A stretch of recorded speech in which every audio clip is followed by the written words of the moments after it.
I want to tell you a secret. I operate on batteries. Yes, batteries. How's that for a conversation starter?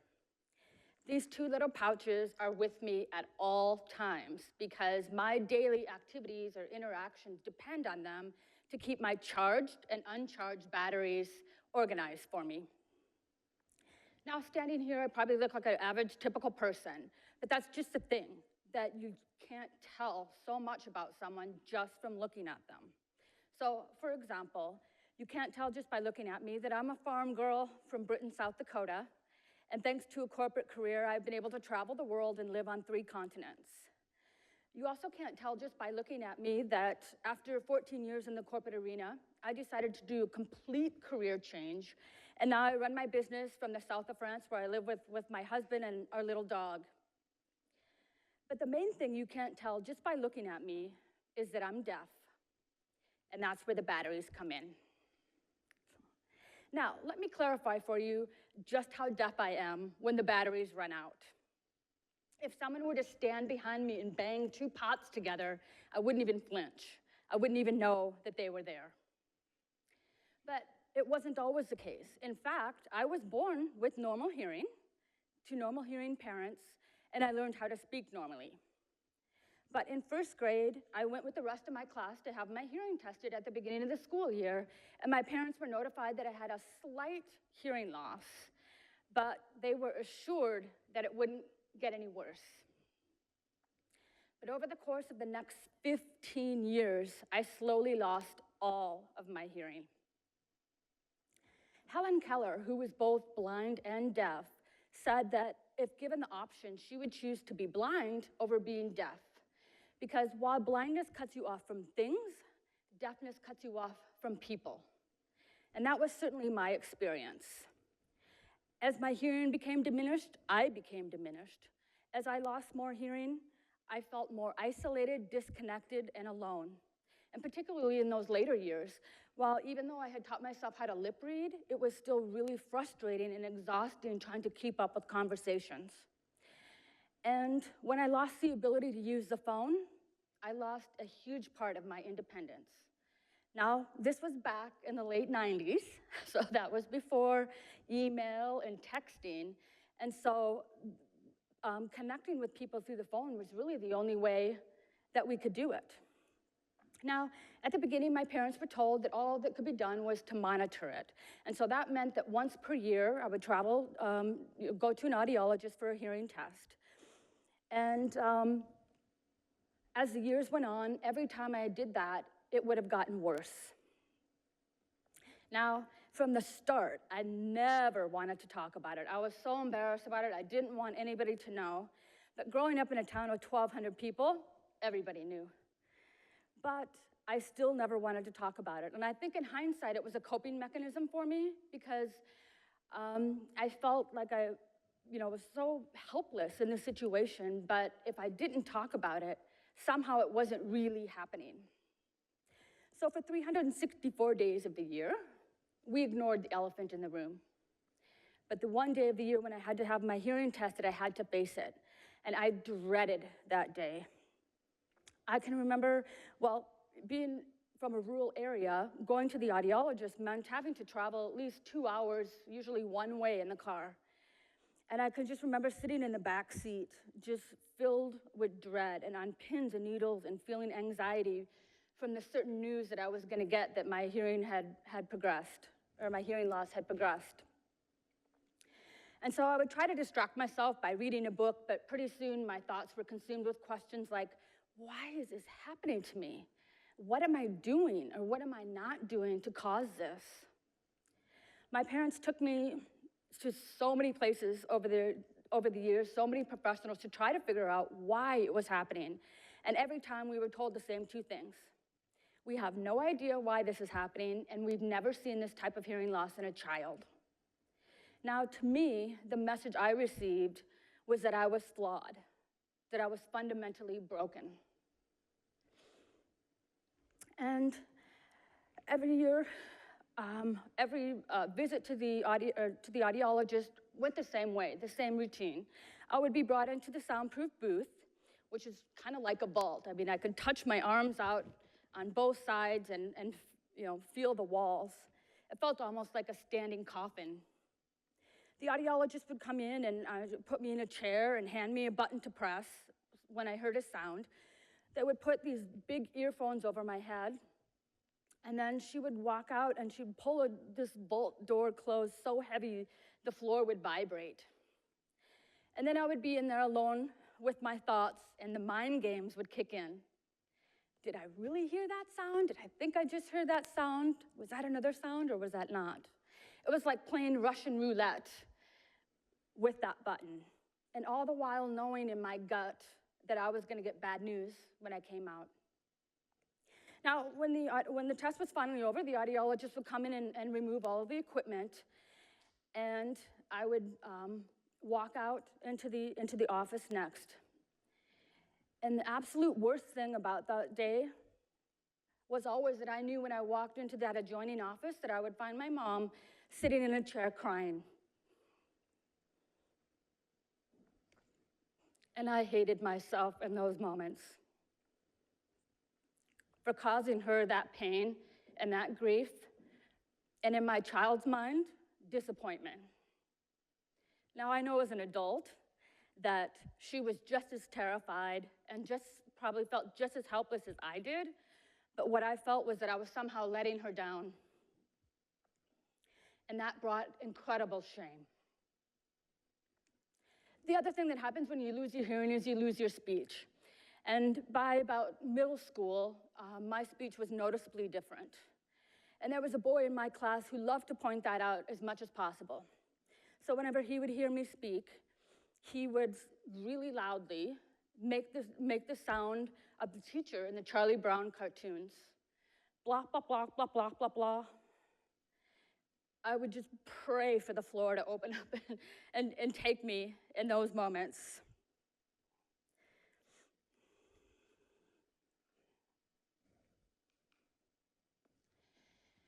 This is me at the age of 10 or 11, and you can see pink is still my favorite color. But at this point, you might look at a child and think they're innocent, not a care in the world. But in fact, at this age, I was told by one of my classmates, whose mom was a teacher at this school, that my parents had been told that I wouldn't graduate from high school. A few years later, my parents were told not to encourage me to go to college because by then, for sure, my hearing would be so bad that I wouldn't be able to keep up, that I would flunk out. And I'm really thankful that my parents didn't listen to this advice, and they never discouraged me from doing anything. Now, most of the time, I just press forward. It's this blind faith that somehow, in some way, this was going to work out for me. But there were absolutely days when I just felt so defeated and so hopeless. And I would think, what's the point? What's the point? The writing is on the wall. What's the point of studying for this test? What's the point of preparing for a future when I didn't think I had one?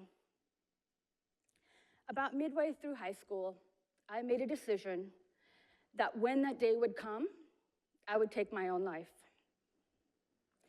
And the strange thing about that is once I made that decision, I felt like a sense of relief, like a weight was lifted off. Now, I struggled with whether or not to share that last bit with you, because as you can imagine, that is deeply, deeply personal. And I only told another human being that for the very first time about a year ago. But in thinking about this, I thought, if this can help even one person have some awareness around this, because I can tell you from being in that place, I would bet money that none of my teachers, none of my friends, none of my family, certainly not my parents, would have realized that that's a decision that I had made. And so I just bring that up to draw attention to it, to pay attention to those around you who might be going through something difficult and reach out to them because they won't reach out to you. Now, fortunately, that day never came. At the age of 22, a miracle happened for me, and I had surgery to get a cochlear implant in my left ear, and a few years later, I got another cochlear implant in the other ear. And it was just like getting a second chance at life. So after 15 years of slowly and painfully losing my hearing, all of a sudden, it was reversing course, and I was gaining hearing on a daily basis. So there were sounds that I hadn't heard for so many years, and it was the silliest things, like the sound that soda makes when you pour it over ice. And there were sounds that I had never heard because of developments in technologies. As a matter of fact that the copy machine beeps when it was out of paper. It was, who knew? So every day there was like a new and exciting thing that happened. And people ask me a lot what that was like to lose your hearing and gain it back. And the best analogy I've come up with was like the movie The Wizard of Oz. So when Dorothy is first in the black and white, and then she steps into the Technicolor, and everything is fuller and richer and more alive. That's how my life felt when I got my hearing back. So while it can be a little bit of a pain at times to be reliant on batteries and technology, I am so grateful for the opportunity to have a second chance. And I'm incredibly grateful for a man named Graham Clark, because he created the cochlear implant technology that I have. His father was deaf, and he made it his mission as a child that he wanted to develop something that could help other people like his father. And so it's such a great story about what a difference one person could make, because the cochlear implant technology that he's created has now helped over 300,000 people around the world. So I know I've talked a lot about hearing and hearing loss, because that's my story. But the fact is, my talk has everything and nothing to do with hearing loss. It's actually more about the universal experience of feeling different in some way. As children, we're conditioned to fit in. And if there's something that is different about us, or we feel differently, we tend to minimize it and try to hide it so that we feel more normal. So I would say, what if we completely changed that expectation? What if instead of thinking that we're supposed to somehow fit into some mold, that we turn it on its head and instead we expect to be different? Because we're not meant to be like anyone else. We're not coming off an assembly line. We're human beings. My husband and I have twin nephews, and a few years ago, we were out at a restaurant with them, and they were less than 2 years old. And at the beginning, they were doing the same activity. They're kind of running around over here. And all of a sudden, one of them, his attention was caught by this water fountain structure that was in the restaurant. And he stood there for like 20 minutes just watching this thing. And you could just see the wheels turning, and you're thinking, well, he's going to be an intellectual. I actually said to my husband, who's an engineer, he's going to be an engineer. And you could tell his twin was trying to figure out what the attraction was as well, because he came over and he was kind of looking at it, like trying to figure out, like, why is he so interested in this? And it just really struck me how different, and then he ran off to do something else, but it really struck me how different, even at less than 2 years old, how different their personalities were. We're not meant to be like anyone else. And in fact, it's what makes us different is what makes us special. The Japanese have a practice called kintsugi. When they have a piece of pottery that has a crack in it or has a flaw in it, instead of throwing it away, they actually fill it in with precious metal like gold or silver. Now, what an amazing philosophy, right? So instead of hiding what's perceived damaged or a flaw, it's instead now becomes the most beautiful and valuable part.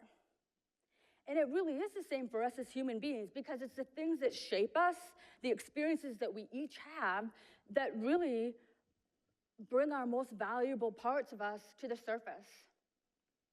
So like in my case, the thing that I thought was a flaw, the thing that I wished for so many years I could change, that I could be like other people, has now shaped my personality with some of the best parts of me. And, for example, I'm a really good listener. Now, that's quite an oxymoron. The deaf person is a really good listener. But there is absolutely a difference between listening and hearing, too. But because I had to pay attention and focus for so long, that became a habit for me. So now I just still naturally am such a good listener, which is a great skill to have as a life coach.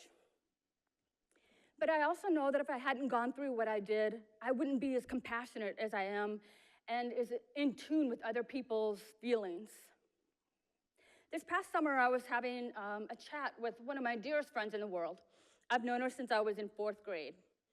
And she said to me, "You know, I have always thought of you as someone who would stand up for the underdog." And I was so touched by that she could recognize that in me, because I do feel that way. And the reason that is because I know what it's like to feel different. I know what it's like to not quite fit in here or there. And I know what it's like to feel shame over something that you can't control. And the thing is, the world needs all of us. There's room for all of us, right? We need diversity. We need different backgrounds, different perspectives.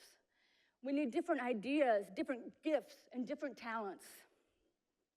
When I was growing up, my mom would often remind us, my brother and I, of the golden rule. Treat others like you would want to be treated. Now, I'll be the first to admit I've fallen short way too many times, but it really is that simple. There's not a human being amongst us that doesn't want to feel included and accepted and not judged. So just imagine how different the world could be. Instead of judging and excluding people, we offered compassion and kindness. That when we meet people that are completely different from us, we approach it with openness and curiosity. I want to leave you with one of my favorite quotes by Joseph Campbell. "The privilege of a lifetime is being who you are." So I want you to leave here and do 2 things. The first, the next time you catch yourself judging someone, and you will because we all do it, but do catch yourself, and I want you to think of me. Or better yet, I want you to think of that little girl. And remember what you saw. You saw innocence and probably carefreeness, but what she was actually feeling was self-loathing, fear, and shame. And let that just be a reminder that everybody that you come across has experienced or is experiencing something that we have no idea about. So just offer some compassion. And the second thing is, if you're feeling different in some way, if you're holding yourself back, if you're hiding a part of yourself, I kindly ask you to stop doing that. Because what we actually need is for you to show your gold, your valuable part. Share more of yourself, own it, embrace it. Don't let it hold you back, let it propel you. So in the spirit of this quote, go out and be you, be bold, be compassionate, be caring to yourself and to others. Every single one of us has the opportunity and the responsibility to do just that. Thank you.